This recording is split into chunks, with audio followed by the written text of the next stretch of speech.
Nice. All right. Hey, what's up? What up, Dre? I'm doing good. Yeah. Yeah. So I'm feeling this. Yeah. First time on a podcast? First time on a podcast, indeed. It feels weird, but but I'm liking it. You'll get used to it. You got a good voice, right? You've always been told you had a good voice. Apparently, I have a radio voice. Yeah, I've been told I got a radio voice too. Look at us, 2 radio stars in the making. Exactly. So, welcome to the podcast, Wise Podcast number 6 now. This is the 6th one. Wow, we're piling them up. Very happy to be here. So, André Barsalou is one of my best friends. Grew up with the guy. 2 West Island kids, right? Mm-hmm. We go way back. And we founded this wonderful little adventure Wise together. So that's a rush. That already seems like way back too. It's been a few years now, man. It's been a few years. And Dre, you've been really an inspiration when it comes to going after things. And I don't think I would have ever done yoga if it wasn't for you. You were the first real practitioner of yoga that I had met. You and Simon Bertrand, really. You and Simon Bertrand. And I know that yoga is a huge thing in your life, right? Absolutely, yeah. So tell me about it. Yeah, so as any personal practice has been ups and downs, but still fairly consistent since the past 15 years. I think that yoga and meditation, there was always it was part of a quest for authenticity, for real connection, for letting go of the bullshit, which plagues all of our existence and life choices. And I think that real, yoga at the base, the literal translation is yoke, which is a word that means connection. Yolk, like the yolk thing between of an egg. Like the yolk, but it's like a piece of wood that's between 2 buffalo. That when you're plowing the field. Oh yeah. That's it. Yeah. Do you want to turn a bit? Are you comfortable? Yeah, sure. Okay, I'm comfy. A little spinneroo. Spin around. How are you doing? I'll make some space for you. And so not only a personal connection, but a connection with community, and I think that yoga has been instrumental, as has meditation, in really, again, the quest for trying to find the true self, and trying to let go of preconceptions, of conditioning that is by society, friends, family, and other, and really just to find your inner voice, inner self. Mm-hmm. Yoga for me started as just more of a physical thing. It was about flexibility. I've never been flexible, and it's I feel like it's like flexibility is probably the most important aspect of like physical health, like more than size of your muscle or whatever. I think flexibility is key. As I get older, as your back starts aching, as your neck starts, you start feeling things, and I'm it's always been an investment that I want to do, but also it's just about calming that noise in the head, which is it's somewhat calmed down over the years, but that's just because of like my constant work on it. And sometimes you lose control. Yeah. So how do you feel about that, about the noise in your head? How do you deal with that? Well, that's more related to meditation for me, although there's a ton of practices that help people. I talk to people about meditation all the time, and they tell me, I find that when I run, or I find that when I am in the zone doing this, that, or the other. And it's true that there's any practice that allows you to kind of let go of that monkey mind, that chatter, and just focus and be present is amazing. I think that yoga, and it's funny that you say flexibility of the body, because I was very interested in the whole spiritual aspect from the beginning too, but it quickly became more of a physical practice, because this flow state was attained through the body, right? So and that I think happens to a lot of people, where it's the movement that allows them to let go, whereas and that flexibility in your body kind of emulates or transcends the flexibility in in your mind, in the sense of, being more open to different experiences, to challenges, to growth, and to that discomfort that you feel in a certain yoga pose when you're running up a mountain, or when you're sitting still for hours on end, just observing your thoughts. It's all this notion of being, of adapting yourself to the situation, but having to be super present, so that it's just you that comes out, and your connection with that moment, and realize, everything that happened in the past is in the past. Everything in the future, and like none of it exists for real. It's just here now. Yeah, when my mental practice in yoga is focusing on the discomfort that I feel and embracing it, and fully embracing it. And it's I often disappoint myself a little bit when I tap out of a pose, when I get out of it before the teacher says it's the end of the pose, because I know that deep down inside I could have stayed in that pose for a while longer too. And I know they always say follow your body and deal with it, but at the same time, it's part of it is really about embracing that discomfort is temporary. Yeah. And control over your mind is what the constant is. Yeah, and it's tough to find that balance between, because any beneficial practice has that measure of discipline, of control, of somewhat of a rigid, like, do it and don't stop, but is also balanced with a certain sense of finding an ease, finding that compassion in that space that you can let go as well and not push too hard. And I think the sweet spot is somewhere between there, because where is the fine line? Of course, all growth or just about passes through discomfort, but extreme discomfort does not equate happiness, or like, I think a lot of people just push themselves so hard that they burn out, and they miss the point. The point is still to feel good, right? Oh, of course. I wasn't talking about extreme discomfort. Oh no, I don't think I've ever felt extreme discomfort in yoga class. No, that's I don't think that's a different story altogether. Yeah, no, and I mean, and it's crazy because some people push it to there. Because, like even advanced yogis will put themselves in positions of discomfort like that? Well, just that notion of advanced is I think experienced is a better way of putting it, because people like perceive yoga as still a performance, and that's one of the issues with any practice, is like meditation or whatever. I can stay seated for 2 hours and stay focused for a few minutes. I mean, it's not about a competition, and if you get attached to that result, then you're missing the point, because as the discomfort is temporary, so are these moments of clarity, of connection, and it's all about awareness, staying non-reactive, and then letting go. And that's that trio of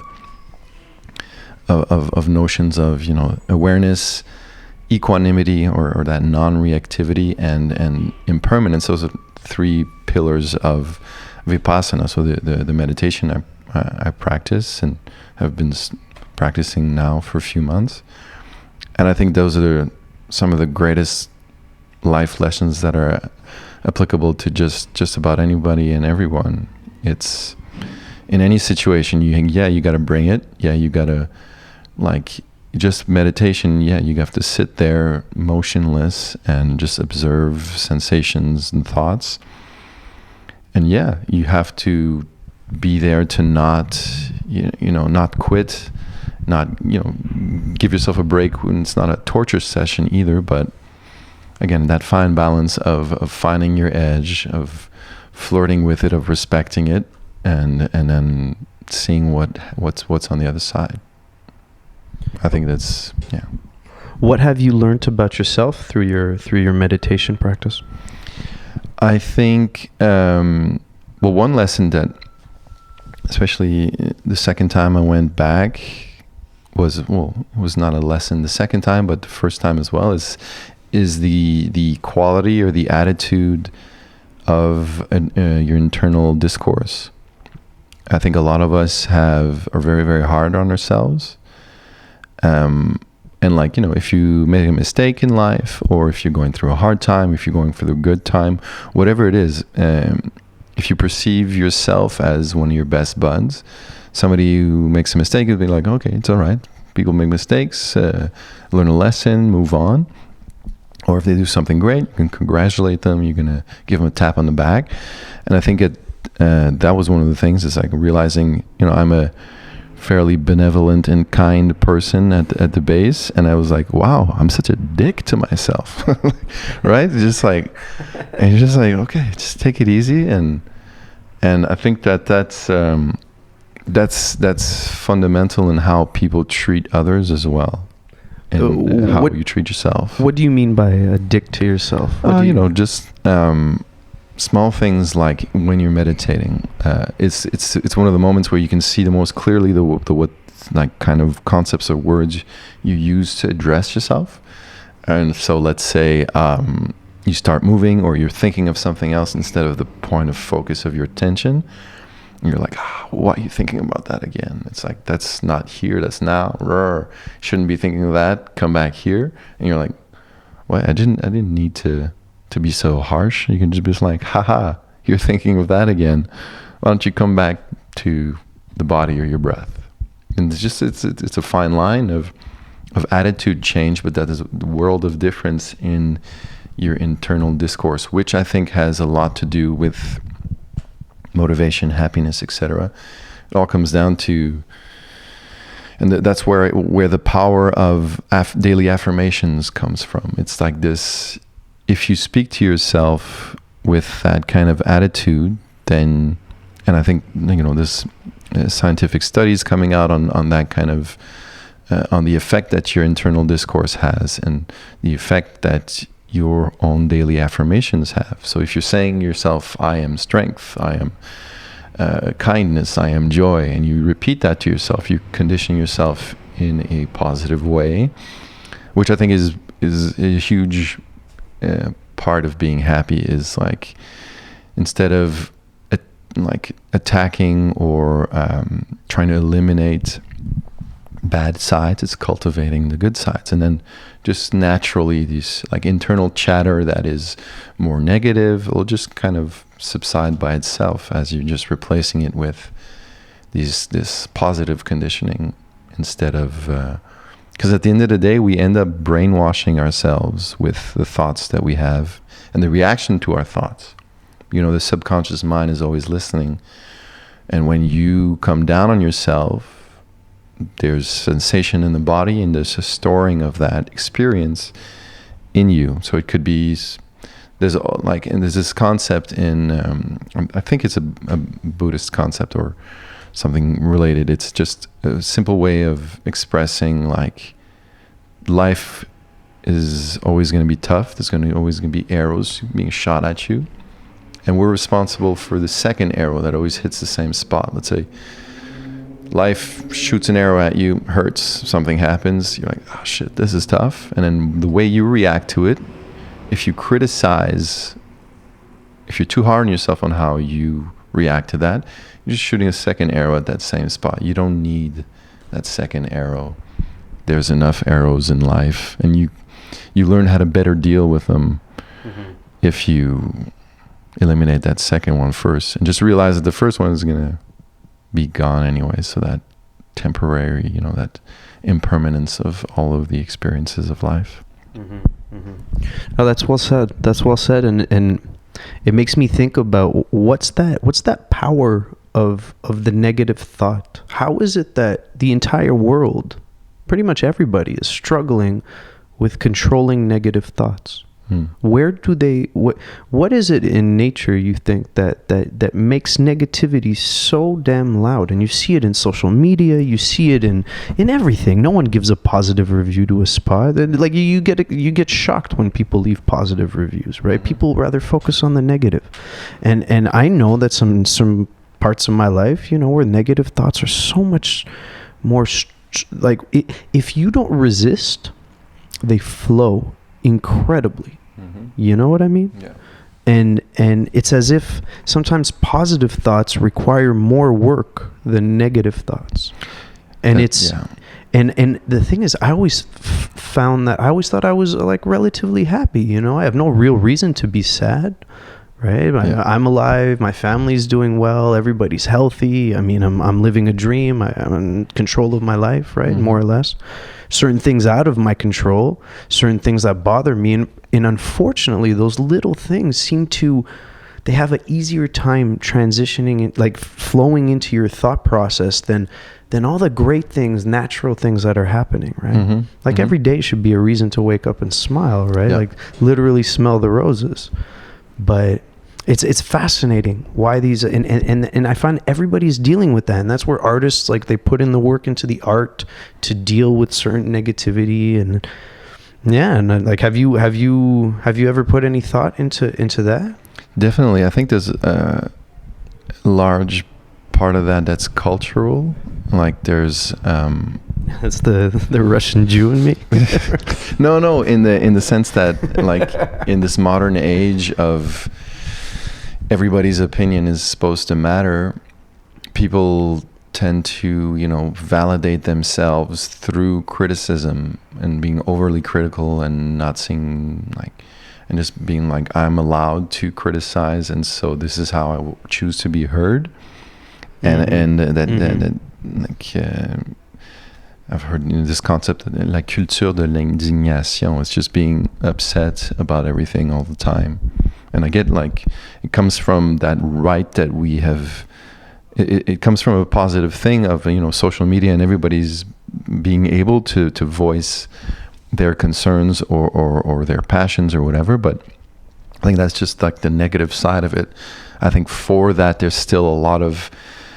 And I think it's louder maybe than the positive stuff that's out there. But I think that there's still, for every shitty review, there's still people that are maybe that don't go and post it, but there's still people with positive messages out there. Of course, yeah. And it's just, I think it comes down to a choice, because I also, be it the news, be it people's conversations, we tend to go towards the negative as.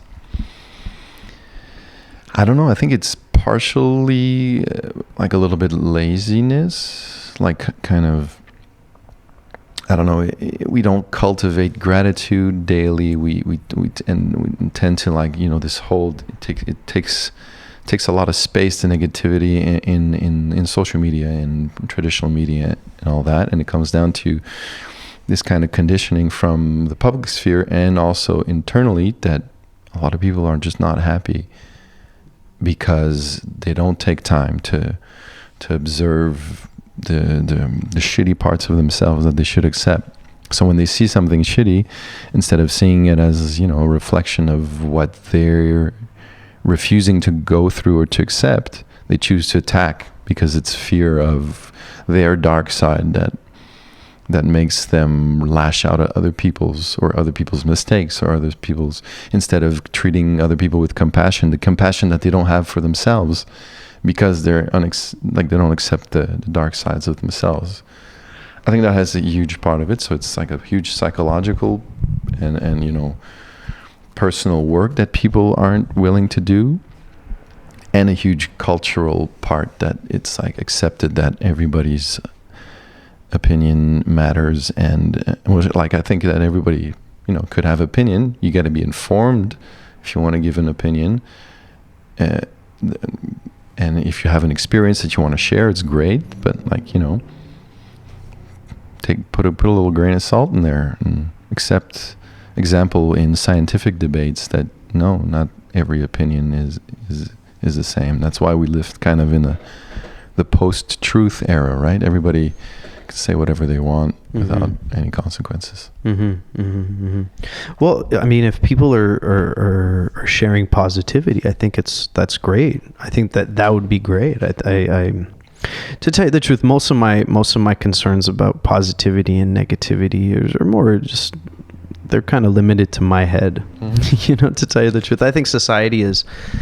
I'm of the opinion I gotta fix my stuff before I could start really making big societal statements and stuff like that. I wish more people were like that. Yeah. But when it comes to the individual, that's where I'm fascinated about this the most, is that Like, it's you mentioned the whole being your own friend, Mm-hmm. and that struck me because I've thought of that quite often. It's like, why is it that I could show so much love and so much care for other people, spend money on other people, money that I would never spend on myself.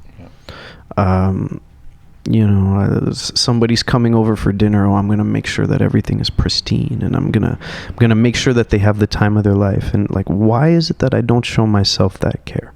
Why is it that I'll just eat on the couch, or whatever?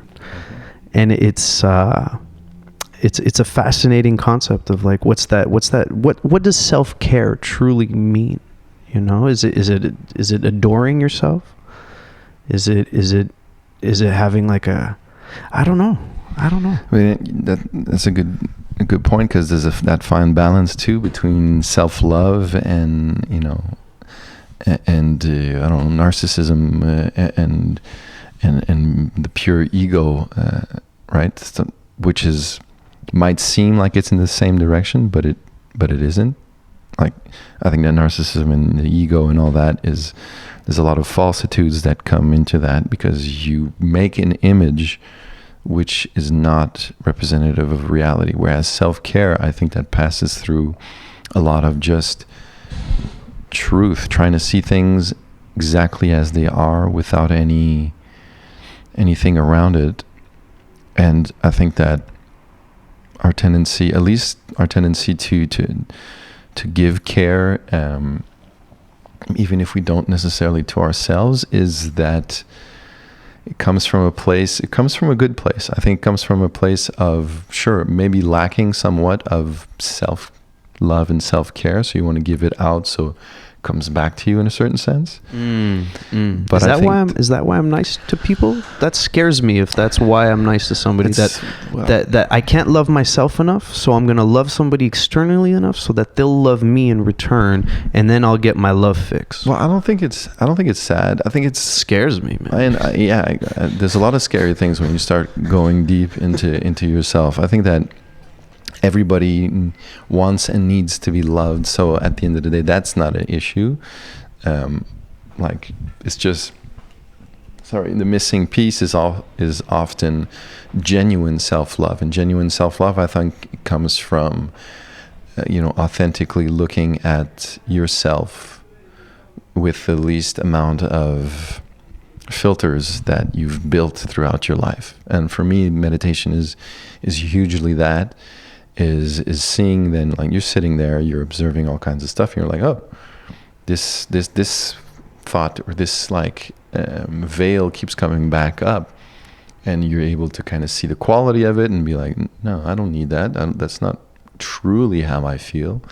And I feel that once you go through these layers and you start eliminating, like a lot of people say, when they go through some crazy stuff, they're peeling off the layers like an onion of themselves to try and find the true core. I think that's super long. Like, it could be a very, very long process, but once you do, then the love that you send out is that much more genuine, and is not based in any type of fear. Because yes, I think that even though some people are nice to others, like I've recognized patterns in myself of being nice to others just because I want people to like me, right? Or that's not love-based, that's fear-based. The effect, fine, that is still you're making people feel good, which is, it's still good, but it needs to be, I think that reach out needs to be more from a place of, comfort and self-love, and then that makes it more authentic and more nourishing to others. Even if you can be, very nice and giving, I think that if you don't replenish your own well, then at some point you're just not going to be happy. You're not going to know why. You'll be like, oh, I'm nice to everybody. Everybody likes me. Why am I not happy? And you're like, oh, it's because I don't give myself that same love. And I think that our society needs a lot of that, because we get caught up in this, social media, projecting a certain image, maintaining that image, maintaining all of these things that we think we need to validate who we are, and then we don't take the time to let go of what we don't need. And I think meditation, there's art, there's a few things that allow us to unlock that connection with the subconscious, where I could just kind of like let go of what it needs to. But for me, meditation has been the big one, because there's no other distractions. Keep it right at. Yeah, it's no other distractions except for the ones that you create for yourself, which is pretty amazing and scary. For those who don't know, can you tell us a bit about what a Vipassana meditation is? So Vipassana is, so they say it's the original Buddha's original meditation technique. So like, I don't know how much of it is true or whatever, I just know the practice is great. But so this practice was lost in other Buddhist countries and traditions, because the focus became more on the institutionalized religion instead of the original practice. And I think that makes sense, because from all the texts I've read of Buddha, through just curiosity and through the Vipassana, it makes sense. I think that Buddha was the first neuroscientist, the first true psychologist, because he understood the subconscious. He understood that the link between the subconscious mind, sensations, emotions, our own self-chatter, and this kind of process where you can stop yourself from reacting. So Vipassana is that. Vipassana is a meditation, is a silent meditation retreat. Well, it's a course more than a retreat, where you learn how to observe sensations in the body and not react. So the whole thing is, you're sitting there from head to toe, you observe a couple inches at a time, and you're like, okay, itching or throbbing or whatever, pain. And the idea being to not create any attachment through aversion or through craving. So good sensations create craving, bad sensations create aversion. The theory behind this is that all misery is created from those two extremes of attachment. So anything that you're craving all the time, then you're in a state of lacking and you're not going to be happy. Anything that you're averse to, you create fear, and you're always trying to avoid that. So you're constantly into this miserable state of non-peace and non-happiness. So, to the extreme of that is this nirvana illumination thing, right? Not wanting anything, not being fearful of anything, just being in peace. I don't think that, and it's very clear in the practice that may be the ultimate goal, but you don't need that to find happiness and a certain measure of growth.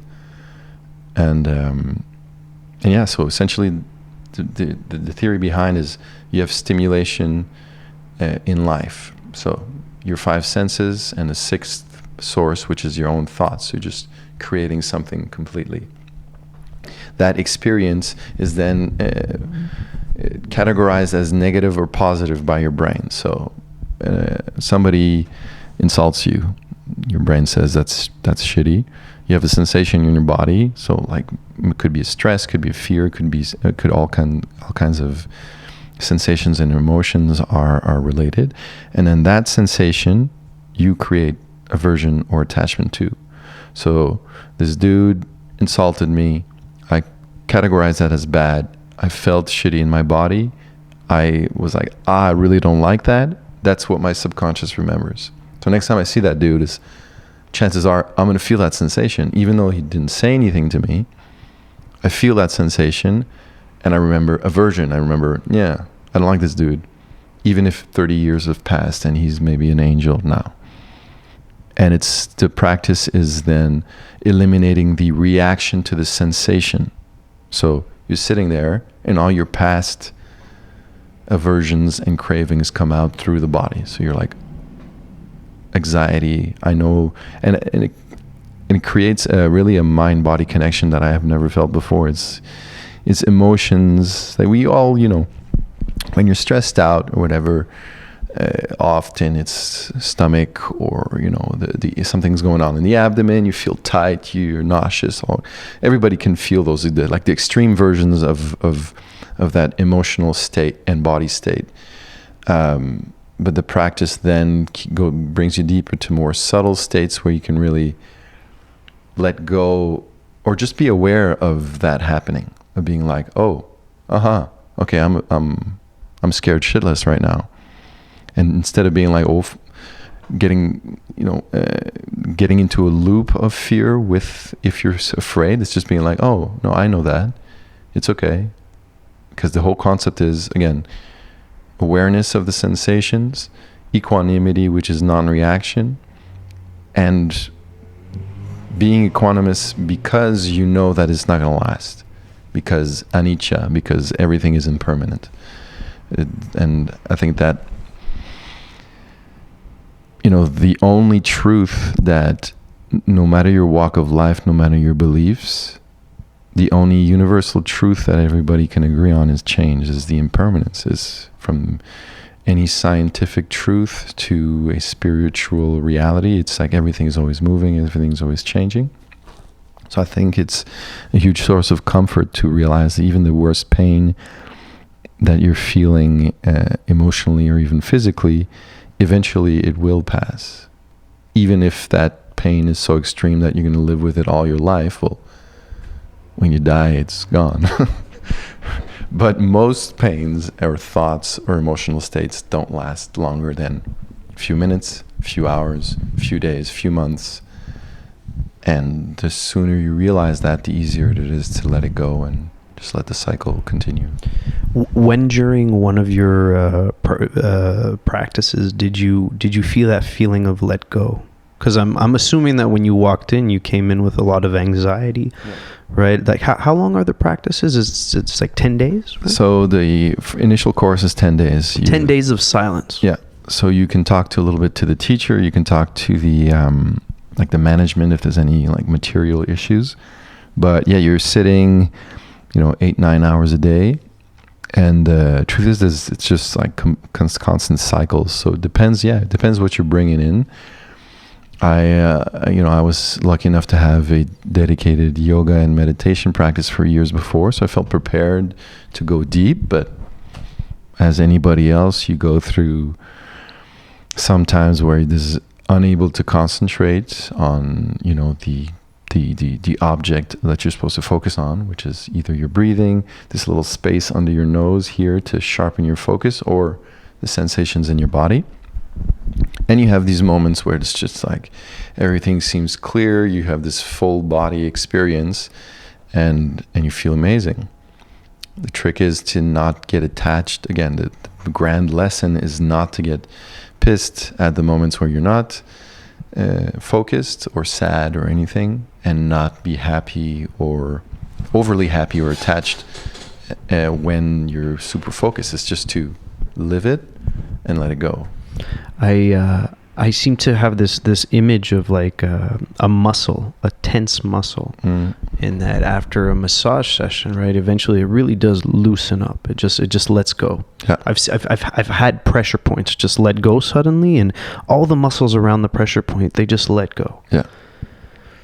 But the world seems to, like, our day-to-day lives seem to make it so that tense state is the natural state. Yeah. Whereas the relaxed one is what requires the work, right? And like, correct me if I'm mistaken, but it sounds as if like this practice allows you to finally relax, but that moment of relaxation is not really, well, that moment of letting go, it seems to be extremely temporary, like more temporary than the tension.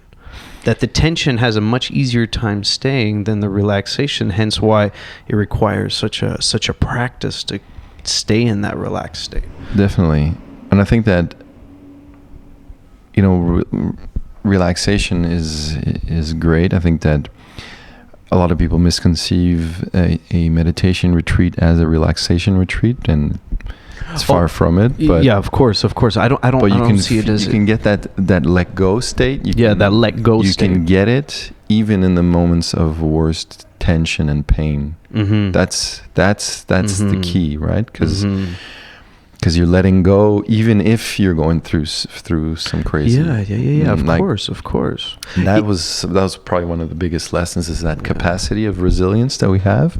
Yeah. And resilience, not like a torturous resilience again, but a disciplined, benevolent resilience, that we're stronger than we think. And I think in society we live in we're tolerant in this like in between state of tension, but not the kind of growth discomfort tension, not the relaxation and release. We've habituated ourselves to this in between of like not wanting to work hard on, let's say, ourselves, or disciplined in the positive things that cause discomfort but growth, and not willing to fully let go and give ourselves the rest and rejuvenation that we need. So and then that in between is so much negativity that's generated in the body and in the mind. And as you like, we identify then to that state, and it's like, this culture of working all the time, and not actually making anything. Because there's not enough tension. There's not enough real tension to get something great out of it, but you're still 1 foot into the let go. Yeah. It's so like you're not fully letting go of anything, and you're not fully building anything through the tension either. It's like the perfect example is like if you're doing heavy weightlifting and like some deep stretching. Heavy weightlifting is it's like the highest form of tension that you can do for your muscles, but it's like super amazing for you. Whereas if you're just sitting at your desk all day, not moving, there's tension because all these muscles are kind of semi-flexed, but they have a horrible effect on you long term. And the same thing with our minds, same thing with emotional states. So I have a more pragmatic question then, is how do you, because, and I'm not trying to call out any yoga instructors or any yoga schools or whatever. It's I see yoga has become a modern kind of sport almost, which from this conversation is really not the end goal at all, right? So how do you suggest that these concepts be brought back into yoga practices? And it's cool to have a yoga instructor at the end take a minute or two to say something, that sounds wise or sounds uplifting, but it's like you're barely listening anyway, at the end of the class, and it's not a real factor in it. You're just sitting there listening, and I don't know how much of it you're actually taking in. So how do you suggest?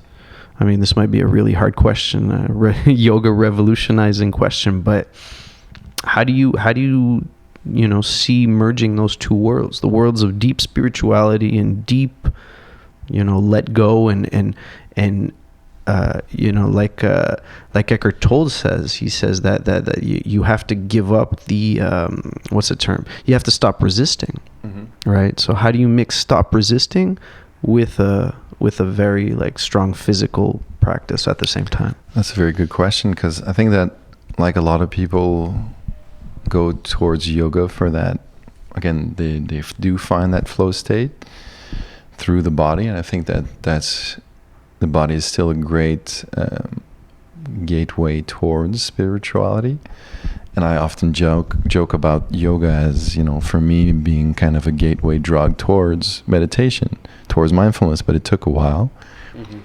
And, sometimes there's that one thing that you hear over years that doesn't land, doesn't sink, but eventually there's a moment where you're like, wait a second, that actually makes some sense. And as yoga teachers, it could be frustrating to repeat the same thing over and over, or to try to integrate themes that have to do with spirituality, and people just like, I just want to vinyasa in my day out of my body or whatever.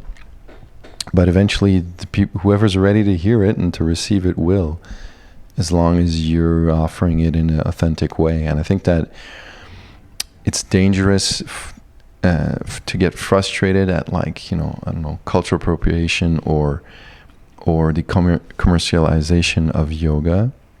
I get frustrated often when you see these, I don't know, beer yoga or goat yoga or stuff like that. Like, that's so cute. But goat yoga.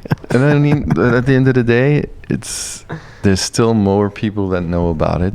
Fine, Yeah, people are going to be laughing and saying, haha, namaste. But someday, if they've been, people say that to me all the time. They know that I do yoga. They're like, hey, namaste, bro. And you're like, yeah, maybe someday they're going to be like, what does that actually mean? And then you look at the translation and you're like, oh, that's actually pretty damn profound. Yeah. It means, the divine or the light that's in me recognizes and bows to the light that's in you. I think it's the coolest thing you can say to somebody. And it's just that notion of something being present there that you might ignore partially, but you're still being exposed to it until at some point you're like, oh, wait a second.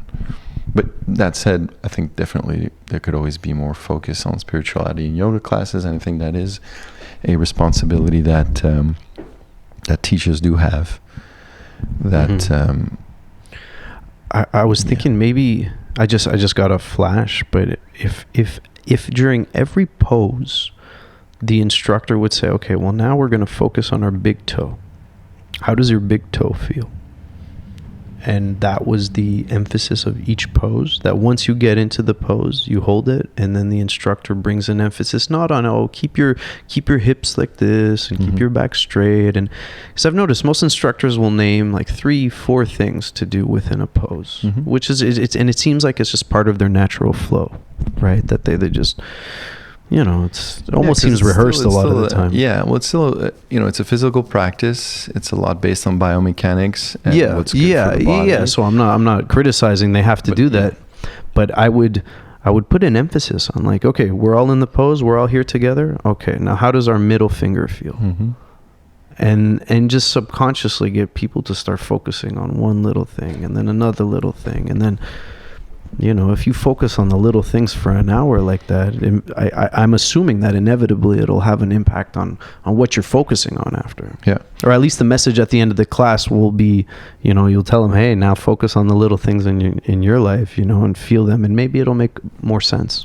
Absolutely, and that's why my favorite classes are when teachers are able to, and I'm still working on that. Sometimes I get it, but when they're able to weave a theme that is spiritual, that has a life lesson, introduce it at the beginning of class, weave it in through physical poses, and then bring it back at the end. It's essentially like the kind of way that to weave something in that's that you live something, you learn something, but you're still doing a physical practice. And the problem with taking too much time in a pose is people, the yoga culture that is the most prevalent is vinyasa, is flow. So you want to move. You want to keep moving. People don't want to be challenged in that sense. They want to be challenged physically, not necessarily like in the deep connection with their big toe, right?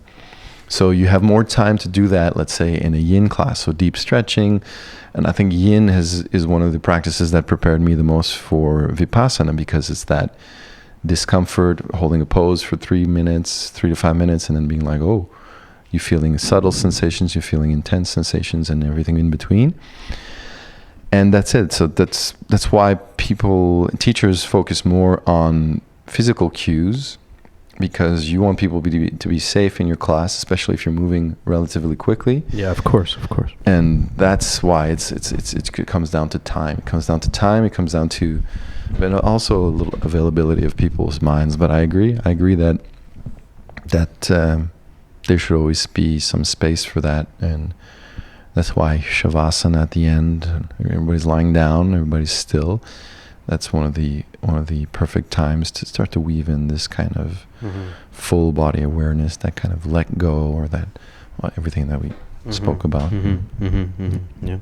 How has yoga affected your more athletic stuff, because I know that you're heavy into training and plyometrics and all types of different things. So yeah, because you're not just a yogi. No, no, you for sure. do a bunch of stuff. No, and I think that proprioception is probably number one, and just being aware of your body in space, that opens the door to all kinds of movement, and you know, also that proprioception opens the door to practicing safely other things. So if you're doing weightlifting, if you're running, if you're doing all kinds of like funky movements, well, then you can adapt yourself better. You can learn better just by feeling your body in space. And then obviously there's flexibility. There's some strength as well through holding poses for a long time. And I think that obviously there's, well, maybe not obviously to anybody, but breath is the connection. That's key. That's super key. key. It's the breath.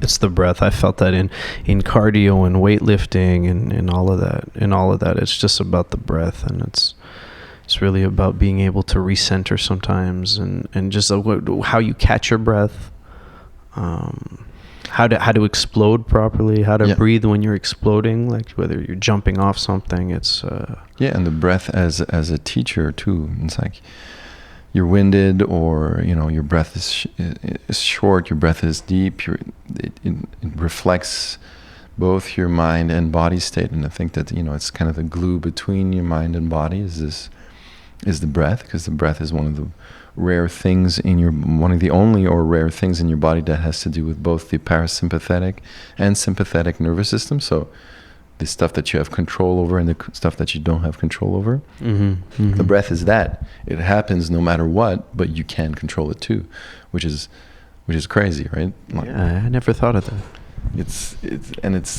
That's why, you know, exhaling with a little bit more intent, a little bit longer, and you can automatically calm your nervous system.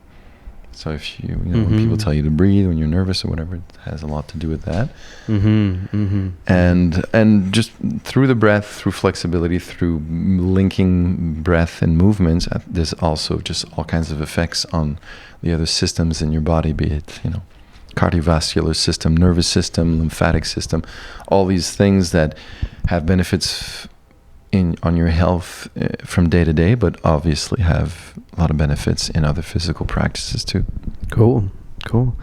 I really wanted to tie in food into all this, because I know that food is another one of your huge passions, right? You have a catering business. I mean, you've my culinary culture has expanded immensely over the years with you. I mean, yeah, you grew up in a household that had great food. So how has this, you know, your yoga practice and your whole health approach affected how you look at the food that you make for others, the food that you feed yourself, you know, just your relationship with food? I'm different than the most, you know, foodie yogis. I don't know, a lot of foodie, like people who do yoga, mindfulness practices and are involved in food. Is like the number one thing is the health and nutrition, and that's like a huge concern for me, a huge priority. But at the end of the day, before that, and I've always had the chance to eat well, so it's kind of like it was kind of like a given.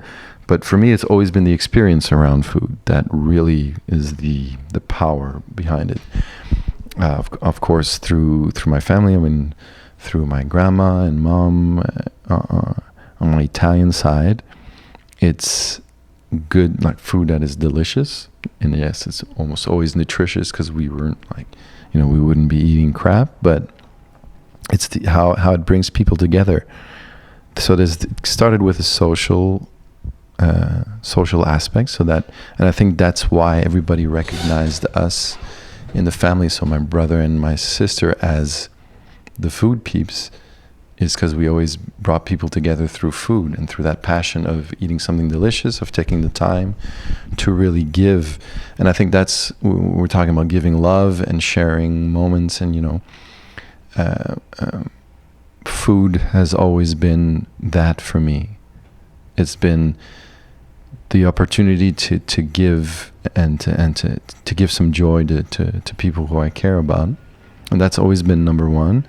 And then through that, I realized, through, you know, meditation, yoga practices, I realized this that flow state, that meditative state, that moment to moment connection also happened a lot with food. And, you know, just from the pleasure of selecting a wonderful ingredient to the whole process, and then that connection with other people, I've found a sense of authenticity, of creativity, and then if you're able to combine, you know, that the joy of food, which is tasting good, looking great, people around that you love, with nutrition, then I think you have such a powerful tool. And then later on, after all of these elements, I think more and more there's a mission that is shared with many others of going, you know, more local, of adding a connection with nature through food as well, which is something I've been working on more and more, and is immensely gratifying. So, for example, that's why these retreats that I've been organizing are so important, because they integrate all of that connection, the meditation, yoga, fitness, nature. So being in connection with nature, using its fruits to create these amazing moments, and nutrition for, you know, something that's nourishing for both body and mind, and then getting into all things like eventually food as a means to combat climate change. You know, like my sister is working for Regeneration Canada, and yeah, so it's just been like coming back towards food after all these practices, all these discoveries, has been like an aha moment of, oh, there's really like a sweet spot of integration of everything that's important to me, that makes a lot of sense. And yeah, I'm looking forward to going deeper in it, to getting more and more, you know, closer to farmers. And, you know, I eventually want to grow more and more of my own food, to have that, to close the loop, and to see something grow, to have that connection with the soil. And I think that has to do a lot with a lot of notions in spirituality and in yoga, the idea of grounding, the idea of coming back to your base and growing from that place. I think that's true in yoga, in meditation, in whatever career path you have, in your emotional health, in relationships, in passions, in food. It all comes down to the same thing. It's, you know, if you want to have a strong posture, you start from the foundation, and then you build up through the breath, and then you can express and do awesome things. And I think the same goes for, you know, healthy life habits or a healthy diet. And I think that a lot of people need that grounding, because I think that grounding allows you then to face discomfort with a lot more courage and a lot more authenticity. Mm-hmm. That grounding, relaxing, coming back to yourself, and then facing the world and doing your thing. Yeah. And so food closes the loop for me. For sure. Is there a difference between nutritional food, like something that's nutritious versus something that's nourishing? I think so, yeah. What's your definition of that? Well, nourishing, I think it's both for body and soul. And I think that it's important to be enjoying what you're eating. And there's more and more studies that are showing that your emotional state and your attitude when you're eating does change the nutritional value of your food. So like I heard of a study, you know, of two groups. One were both giving the same cake. One has been told, you know, it's just a regular old cake with a ton of sugar. The other have been told it's a super new fancy cake. The healthy cake. And then coming out of this study, the ones who thought it was a healthy cake showed like much less spikes in their blood sugar levels. You know, their body just metabolized everything a lot quicker just because of what they thought they were eating. Oh yeah. So it's like, So I think that there's that sweet spot of, if you feel shitty about yourself when you're eating something that's more junky or whatever, then that food is going to be even shittier to you. If you feel shitty about eating something that's healthy, well, it's going to be healthier, but you're not happy. You're not getting any soul nourishment from it. So if you make something that's tasty and nutritious and you're super joyful when eating, then that's like the pinnacle. That's where you link nutrition and something that's nourishing for your entire being instead of just your body. I think that some people are mechanical about eating, and that's their thing. They just eat because you have to. I find that it's such a source of joy to eat something that's, nutritious, delicious. You put effort and love into it. And that's, for me, that's the full cycle. That makes it nourishing. That makes it nourishing, especially when you know where the ingredients come from, and you can, there's a deep meditative quality to food where, there's a practice of mindful eating where you take a bite of something and you imagine everything that was responsible for bringing that into your body. And just thanking every step, from the ray of light that grew the thing, to the person who cultivated it, to the other person who transformed, to the delivery guy who brought it to the grocery store, and just having this moment of full realization of all the energy required to bring you your food. And I think that's really gratifying, both when other people are involved, but also when you did it yourself.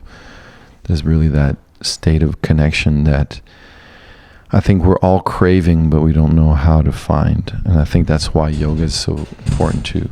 Hey, why do you think I started? Why do you think we started Wise? Yeah. It was about wanting to create something and wanting to get that nourishment from ourselves, wanting to plant our own seeds. And yeah, there's a lot of links between all the things that we've been talking about today, and entrepreneurship and starting your own things, and it really all does tie in together when it comes to that sense of connectivity, that sense of feeling the impact of your actions, and of your thoughts, the impacts of your thoughts and actions, which is really what makes the world go around, right? It's thoughts and actions. So yeah, and more realizing that your internal state is going to dictate your external state. I mean, it's people have a lot of stuff happen to them that aren't their fault, and I'm not going to sit here and say everybody's fully in control of their lives, but you can be in control of what happens inside.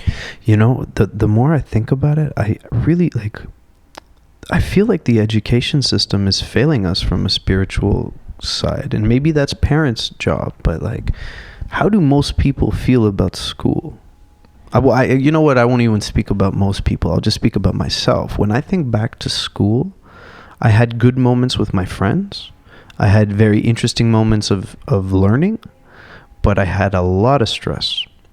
I had a lot of stress, and it creates a somewhat constant state of anxiety. A constant state of, did I do enough so that some teachers or the system will approve of what I've done?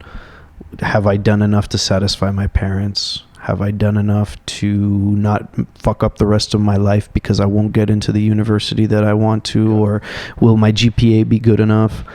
And instead of you spoke a lot about appreciation and about being in the moment, and I find that the education system that puts such an emphasis on grades and things like that seems to take a bit away from that appreciation and creates the state of you're like, how you doing? Oh, I'm okay, I got a lot of studying to do, and not that good discomfort, not that good discomfort, not that discomfort that's it has all the potential to be that great discomfort, right? Because you have to learn new things, and and it you is have for to, a lot of people, but it's a system. Once you get to university, maybe a lot of the time, once you get to levels where you have a bit more freedom. But I'm talking early, like, you know, from the ages of 7, 8 to primary school and high school.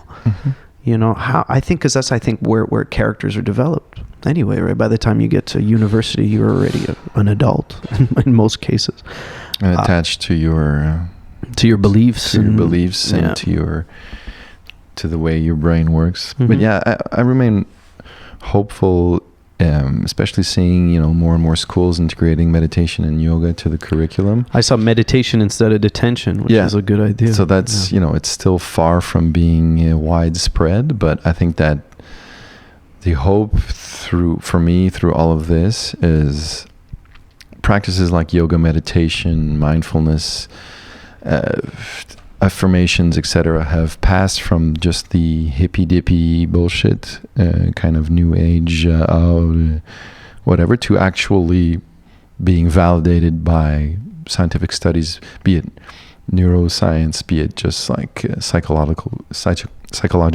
clinical trials, or all these different, you know, actual proof is in the pudding moments of like, these practices, these ways of treating yourself, this whole love approach, and is actually how we should be approaching ourselves. It's not just some flowery bullshit. It's actually has effects that are now showing up. So I think that, you know, hopefully things will continue changing in that direction, where more practical things are integrated into our curriculum, because meditation at the end of the day is very practical. It's a way extremely practical. It's a way of, you know, we all exercise our bodies, we flex our muscles, we take care of ourselves through nutrition, and more that's the case. Like, even though there's widespread health problems, more and more people are taking care of their bodies, accepting that's like, you have to do that. Yeah. Brushing your teeth in your mouth, you have to do it.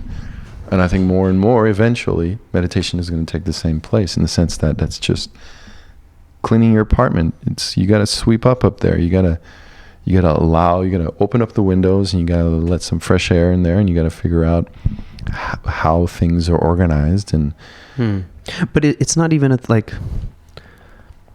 like mental issues are the cause of everything.